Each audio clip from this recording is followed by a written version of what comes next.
Okay, let's talk about Prey, which is the latest film in the Predator franchise.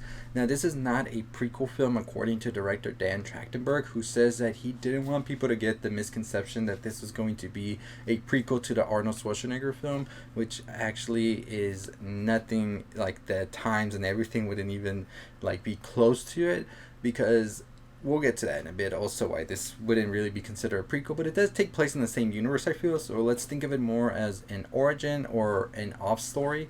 But I definitely know what he means by prequel, where people will get this conceived notion that, hey, I'm going to see Arnold in this by the end. So, yeah. Let's get into this, and make sure you subscribe, notification bell on the road to 25,000 subscribers. So this film takes place in the 18th century, where we have two siblings who are Native American, and they're dealing with the French, who are now in here with the land and all. They're French traders, whatever. So they have to deal with the atrocities of this alien and the atrocities of the colonizers here, now pretty much coming into their territory. Now this predator comes through and is just picking everybody apart as soon as it comes, whether it's the French, whether it's the Native American. This one is just hunting for sport for sure, as we know the predator does, and they are trying to figure out, how do we even take this thing down? Eventually, the siblings who had been captured by the French are able to escape. The brother, however, has to sacrifice himself so his sister can be able to keep going. The sister does keep going, but will avenge the death of her brother by the predator, and realizes and starts to make a plan about its weaknesses. Now, one of the things that it has to do is it pretty much wants to sort of be in the thrill of the hunt. So it's kind of looking for warm-blooded animals as well, and that's the way it's able to sense them and look for them. And humans, of course, being warm-blooded, are easy prey as well as how big they are. Now, the sister realizes she has to bring her temperature down. She takes some herbal medicine to do this, and then takes a French trader as bait in order to get the thing to come out even in the first place, and she's going to kill it. Eventually, the predator does fall for the bait, and with the help of the herbal medicine, with her blood being down, unsuspectingly gets pretty much rocked. And we see the helmet come off.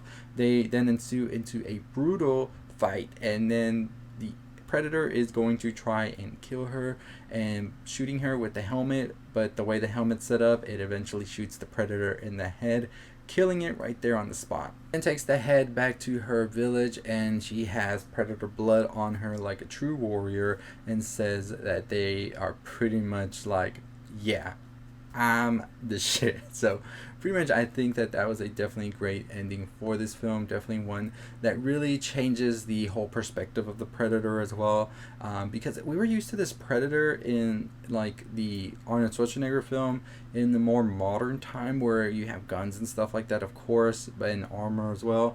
But this one takes you back into a time when it really wasn't that advanced with weapons and all of that, which I think the Shane Black movie, which came out, Predators, back in 2018 did, and I think that's why it kind of felt a little stale, because that whole like thing about being underprepared and the thrill that came with that, and trying to figure out how do you defeat such an advanced opponent when your tools are more basic than they are.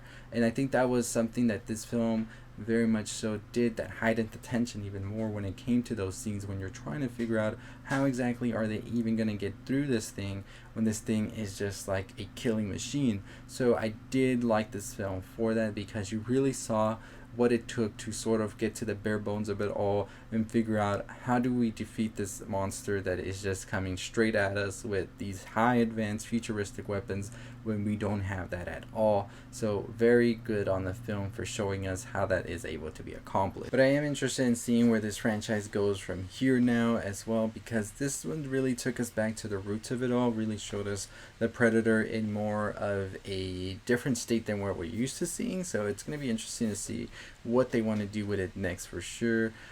We don't know if we will ever get an Alien versus Predators type movie, but I don't think we should get that. I would really hope that the Alien show as well sort of takes it back to the roots as well. That comes out, I believe, in 2023, late 2023 or early 2024, just as Predator did right now, because I think that Predator is in a very sweet spot to really further establish this movie genre as well, with these like aliens and stuff. And I mean, no, right?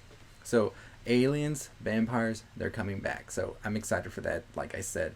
Let me know your thoughts and opinions on Prey. What did you think about the movie? What did you think about the ending? And just what do you hope to see in the future from this? I do hope we get to see more of this like species. I believe we had a movie with Christian Bale called Predators, which was very good. I would love to see that be expanded more as well, including with this, and just seeing more of this, like being that such a interesting and beautifully done character. I think because the concept art and everything for the Predator is one of my favorites, so I'm excited to see more of it for sure in the future. Let me know your thoughts and opinions though. Anyways, as always, that's gonna do it for me. Check out my videos on bodies, as well as they them. We will have videos on Sandman, Bullet Train, as well as Pretty Little Liars over the weekend, so don't miss out on those. Our podcast will drop on Sunday, episode 2, which will talk more about some of the horror movies that we have out right now, so don't want to miss that either. Check out our first episode as well. Leave it linked below, and also it's on our YouTube channel. If you want to go just listen, you can definitely do so. We have 2 episodes dropping a week, so don't miss out on any of those. But as always, I'll see all of you next time. Hit that subscribe button, hit that notification bell. We're going to get to 25,000 subscribers and do a giveaway, so don't miss out. As always, stay safe, stay positive. Also, if you're still listening, let me know which horror movie you would love to see get a sort of treatment like Prey did that we haven't seen in some time. Like I'm saying, like a lot of these old like horror like icons are coming back. I want to see a Freddy Krueger Nightmare on Elm Street be done right. It's been some time since they've tried.